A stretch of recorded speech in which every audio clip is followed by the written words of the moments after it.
effectivement un pitch sur l'Observatoire des territoires connectés et durables.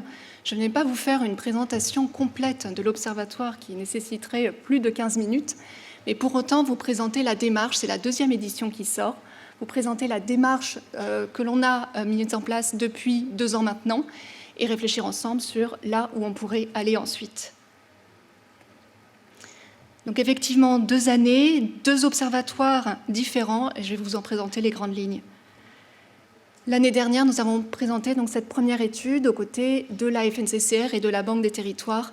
Et l'idée, c'était vraiment de comprendre, de faire un état des lieux de l'adoption de ces projets, avec cet angle de comprendre par typologie de territoire. On voulait vraiment comprendre les distinctions entre territoire rural, territoire urbain, métropole, qu'est-ce qui diffère et est-ce que tout le monde en a besoin. Et donc la première surprise de ce premier état des lieux, c'était de comprendre, de voir la diversité des répondants. C'était une enquête nationale, et de voir que tous ces répondants avaient en commun d'avoir déployé ou d'être en train de déployer ces projets de territoires connectés et durables. Et dans cette diversité, on voyait des différences de taille de commune, on voyait des différences dans les typologies, territoire rural, territoire urbain, territoire mixte, des départements, bref, une grande diversité. Et donc ça, c'était le premier élément de surprise. Et vous voyez la verbatim qui était ressortie lors de nos entretiens, la Smart City n'est plus l'apanage des grandes villes. Nous avons étudié 5 thématiques bien précises, celles dont on a beaucoup parlé pendant ces REX, l'eau, l'énergie des bâtiments, l'éclairage public, la gestion des déchets, la gestion des risques.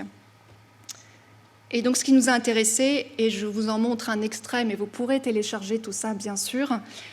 Donc sur l'énergie des bâtiments, c'était de décomposer et d'aller chercher un petit peu toutes les motivations possibles qui amènent à déployer ce type de cas d'usage.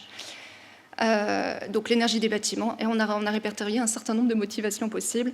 Et ce qu'on trouvait très intéressant, c'était de comprendre que les gains à en attendre dépendaient non seulement du parc bâtimentaire en tant qu'indicateur important, mais également la manière dont les métiers vont se l'approprier. Donc la verbatim, c'était typiquement voilà, comment elles se l'approprient, ou tout simplement comment ces bâtiments sont occupés, quels sont les modes d'occupation, les modes de vie, et qu'est-ce qu'on va pouvoir réellement optimiser derrière.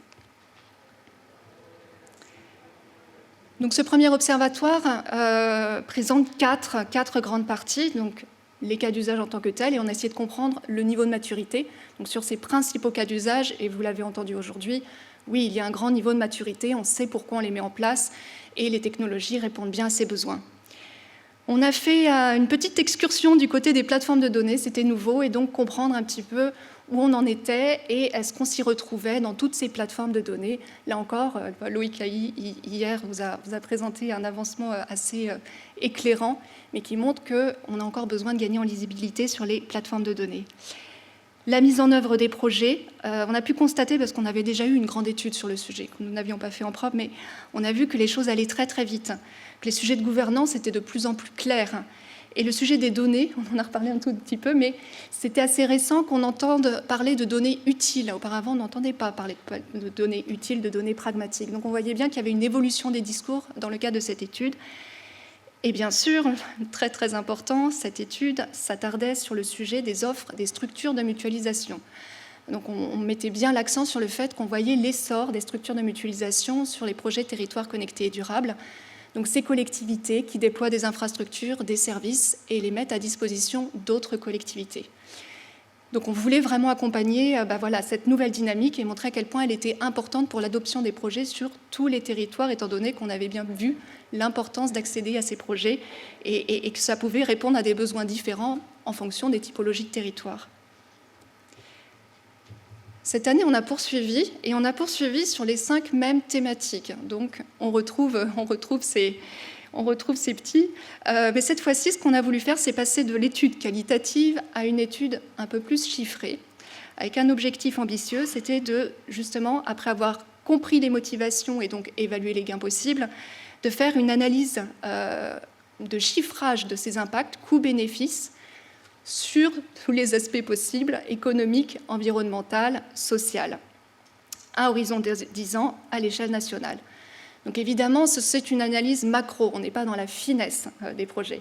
Mais au niveau macro et sur une période de 10 ans, ça permet de faire ressortir des éléments, ça permet de vérifier si ces projets répondent bien aux bénéfices que l'on peut attendre d'eux, si l'empreinte du numérique est bien compensée par les gains que ces solutions peuvent apporter.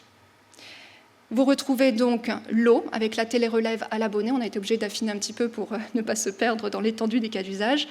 L'énergie des bâtiments, l'éclairage public qui a été pris sous le prisme du pilotage à l'armoire, la gestion des déchets avec un focus sur les points d'apport volontaires et enfin la gestion des risques qui a été prise sous l'angle de la prévention des incendies. Là encore, je ne vais pas tout vous montrer, mais j'ai fait le même focus que tout à l'heure sur l'énergie bâtimentaire.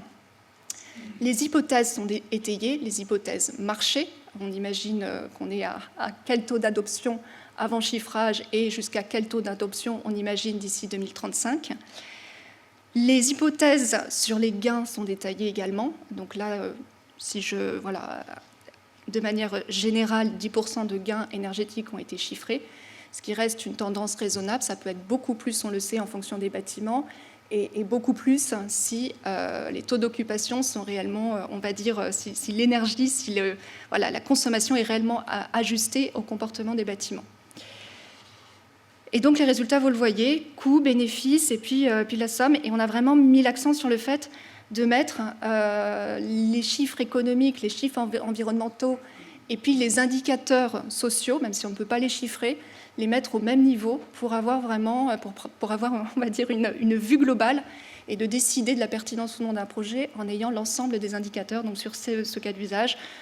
Voilà, effectivement, un gain énergétique, donc des économies, un gain en impact carbone qui rentabilise, qui compense les émissions carbone de la solution déployée. Et puis, évidemment, d'un point de vue social, là, on a mis des critères tiers, mais on peut pas aller beaucoup plus loin, et je pense que vous en avez entendu beaucoup plus lors des conférences. Petit focus, le sujet des structures de mutualisation ne le lâche pas. Et il a bien été intégré dans la modélisation. De manière théorique, voilà. Mais on est parti du principe qu'un certain nombre de collectivités, notamment en fonction de leur taille, n'iraient jamais sur un projet de territoire connecté durable s'il n'y avait pas une structure de mutualisation. Donc ça a été intégré dans le calculateur. Qui dit structure de mutualisation dit coût optimisé, entre 10 et 20%, dit solution maîtrisée. Derrière les chiffres, là je vous ai fait un petit extrait pour dire qu'on peut jouer avec le modèle, on peut imaginer à l'échelle départementale, voilà, on peut imaginer des scénarios possibles. Ce qui est intéressant, c'est l'analyse qu'on en fait. On s'est amusé à travailler un département et à se dire si tout le monde y va, taux d'adoption incroyable avec mutualisation, et si tout le monde y va mais pas de mutualisation, ça fait quoi ? Là où les chiffres ont leurs limites, c'est que si réellement il n'y a pas de mutualisation, au-delà de l'impact monétaire, économique, on sait que potentiellement les solutions ne seront pas aussi bien maîtrisées. En dessous d'une certaine taille, il faut beaucoup de compétences techniques, technologiques, il faut comprendre un certain nombre, et juridiques, enfin voilà, beaucoup de compétences. Le risque est élevé d'avoir une solution où on ne maîtrisera pas parfaitement les données, où on ne pourra pas les utiliser comme on le souhaite, et donc les gains n'iront potentiellement pas au maximum de leur potentiel. Et quand je dis gain, forcément c'est économique et c'est environnemental aussi, étant donné qu'on ne va pas jusqu'où on avait prévu d'aller. Donc voilà, ça permet à partir de quelque chose de chiffré, de penser quelque chose de plus qualitatif et d'en discuter ensuite. Et après, donc vous voyez que jusqu'ici ça a été relativement, on va dire assez structurant. On est passé des motivations, de la motivation, comprendre les gains par typologie de territoire. On est passé au chiffrage de l'impact de ces projets par grosse masse. Et après, nous avons 3 possibilités possibles. Donc, c'est pour ça que je vous les présente et je serai preneuse après qu'on puisse en discuter. Première option possible, c'est la cartographie. Cartographier ces projets, mais pas forcément les projets en tant que tels. Cartographier les structures de mutualisation par département, la présence ou non de structures de mutualisation qui proposent ces thématiques, qui ont la possibilité de proposer ces solutions aux communes de leur territoire, quelle que soit la taille de ces structures de mutualisation, que ce soit syndicat, EPCI, métropole. Donc ce serait la première option possible. La deuxième possibilité d'évolution, c'est de poursuivre ce travail de modélisation en allant un peu plus loin, peut-être en affinant, en allant à une échelle un peu inférieure où on puisse un peu plus toucher, un peu plus jouer, peut-être regarder plus le nombre d'années au bout desquelles ces projets sont rentables, enfin voilà, travailler un peu plus dans la finesse du fichier. La troisième option, c'est pour ça que j'écoutais avec beaucoup d'attention tout ce qui s'est dit sur la mobilité, c'est on arrête ces 5 cas d'usage et on regarde d'autres cas d'usage tels que ceux de la mobilité. Voilà.